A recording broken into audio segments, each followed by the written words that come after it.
Welcome back everyone. Today's video is a little annoying for me. The number of Jewish or Zionist channels that I've come across in the last few days publishing incorrect information or taking snippets from extended debates and incorrectly labeling them is just horrific. One of the debates in particular is the Mehdi Hassan vs Douglas Murray debate. It's quite a lengthy debate, so I'm going to dissect the debate into separate videos so you as viewers can make the judgment for yourself. Let's get started with Douglas Murray. There's quite a lot to reply to there.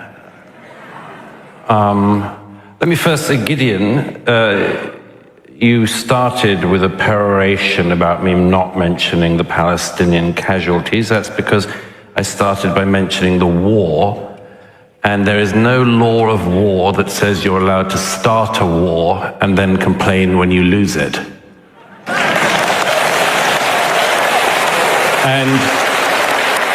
And if Mehdi cares about the Palestinian casualties, as I'm sure he does, then tell your bosses in Qatar to tell their friends in Gaza to stop the war and give back the hostages.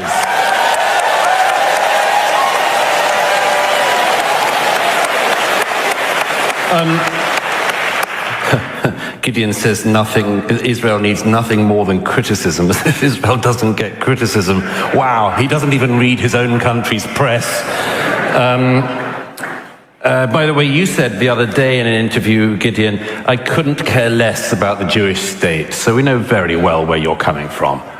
Let me just say a couple of things about that I didn't get to in my opening remarks, but are important. You know, if you didn't throng the streets of this city or any other for the actual genocide going on in Sudan, not the one that Mehdi and Gideon pretend is happening, but the actual genocide going on in Sudan, if you didn't spend weekend after weekend doing that, but you did come out for the post-October the 7th protests, you're an anti-Semite.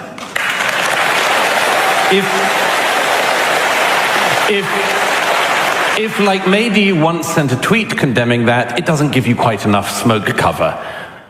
You know, if you protested not a bit, didn't set up a tent when Bashar al-Assad was killing 6 times the number of people in a decade that Israel and all of its enemies have lost in 75 years of war, you are an anti-Semite. And I would just add one other thing. I know that Mehdi has tried to reframe the motion. I'm not going to allow it either. You know, maybe there is somebody in the world. Pakistan was invented, created as a state around the same time as Israel. I reckon that if this debate tonight was about Pakistan started a lot of wars, it suffered a lot of wars, it suffered a lot of casualties, caused a lot of casualties. But you know what? If somebody said, I think Pakistan should be abolished. They just don't have the right to a state, and although they had one set up for them many decades ago, we should abolish it. I think people would say, And then if the person said, but, oh, by the way, although I want to abolish that state, I have no problem with the Pakistani people. Please, of course you would. So just before we listen to Mehdi Hassan's response, firstly I would like to add that Douglas Murray is a moron. Secondly, the war, or whatever you want to call it, started well before October the 7th, and it isn't a war when you're fighting, killing and oppressing innocent men, women and children who have no way of defending themselves. Lastly, he mentioned Pakistan started a lot of wars. Since its inception, Pakistan has been directly involved in 4 wars. Some are ongoing, the majority ended 5 or 6 decades ago, unlike the US that's been involved in 114 conflicts over the last 150 years. Let's see Mehdi Hassan's response. I love the fact that Natasha started the speech by saying, our side cannot define Zionism, anti-Zionism or anti-Semitism.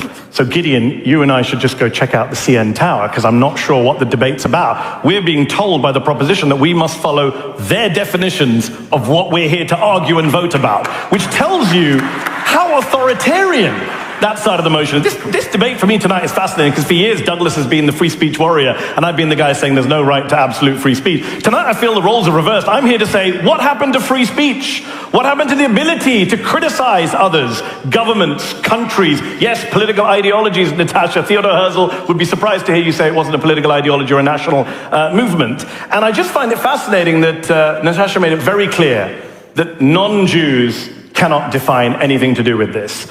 And then Douglas stepped up and accused every Jewish protester against Israel of being an anti-Semite. which I find offensive and ridiculous. Thousands upon thousands of Jews. You don't have to agree with them, remember, you don't have to agree with them. But they took their right to go out on the streets in Toronto, in DC, in New York, in London, in Paris, all over the world, in Tel Aviv, to protest against what's happening in Gaza. And Douglas, one of the world's most proud atheists, not Jewish as far as I know, just damned them all as anti-Semites. Wow, that speaks volumes about where this debate is going and who is defining what and how. As for Natasha's line and Douglas's line that if you don't support self-determination for a particular group, you're a bigot. Well, you know, we've already had a lot of votes, so I won't ask you to click. I don't have power over your clickers. But I'd love to know how many people in this room either were in the last Quebec referendum or supported it from afar. Because we're in Canada, where a bunch of people want to leave Canada and do their own thing. And I'm sure many people in this room legitimately oppose that. And no one says you're bigots towards the people of Quebec. Nobody says you're anti-French language. You're allowed to have a debate about whether Canada includes Quebec or not. And you know, my friend Peter Beinart, who is Jewish, just so Douglas will call him an anti-Semite later, as he pointed out, the Basques, the Catalans, the Kurds, the Scots, they don't have states.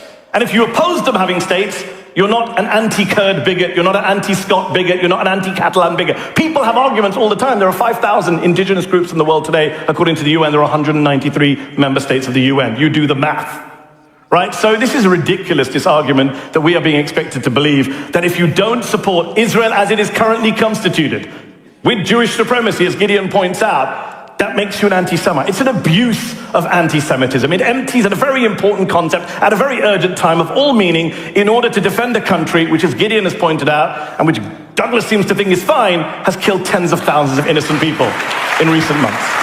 That was the first segment of the debate. We're going to break it down over the next 1 or 2 videos. And unlike some other Zionist channels out there, I've shared the responses from both. We're here to expose the liars, fake and cowards. Let me know your thoughts in the comment section below. Thanks for watching and don't forget to like and subscribe.